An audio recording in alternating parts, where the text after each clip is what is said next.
Ero uria tukubwatirana asense mwimenyererio ni gakuru kwa Leader Musena baigo Sara Mumanyi nero kaine kiabuna chibichanerio gicha gwikire asenchire ya benengo kwa gantu chake amaye chinsa ikomya senchera erejo bwenge wase aba gose aba bwatani aba seneta bakwegerera richiko gatia umuseneta bwe county Nyamira Okong Omogeni egatia bande babere bakwa okoboko emireme miya yebunke ye Senate yubungaini na boigo etabwati obunereria eye magega ye Senate wake kurayo kumurusia BC omokonyi oyorengo mokonyi bu mugavana se county ya Kisii Dr. Robert Monda nigo bono baruro koboria guchiase abarai kwenekya bunango sikabare na uchikorera emirimo chira echo bakoria chingaki bagotianiwa eri gochako bokorera bwabo ase BC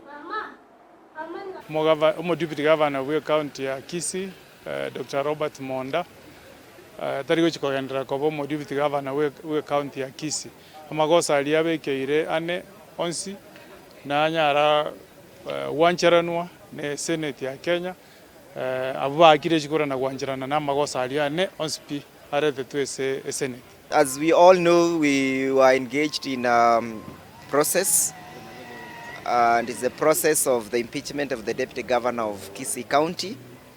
And as usual, and as we know, it's a process that began at the County Assembly of Kisii, where the County Assembly passed a resolution to impeach the Deputy Governor with 53 votes.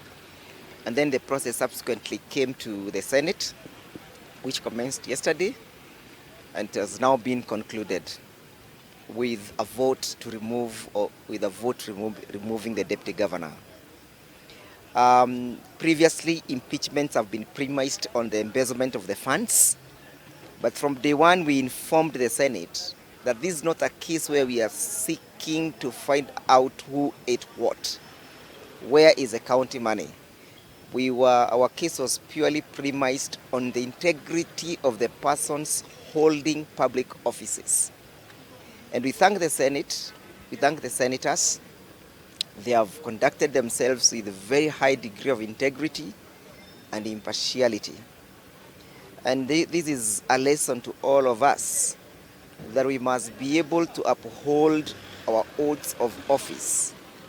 That once you're elected to a public office, you've not been elected to go and enrich yourself. You've not been elected to go and fill your pockets. You've been elected to go and create opportunities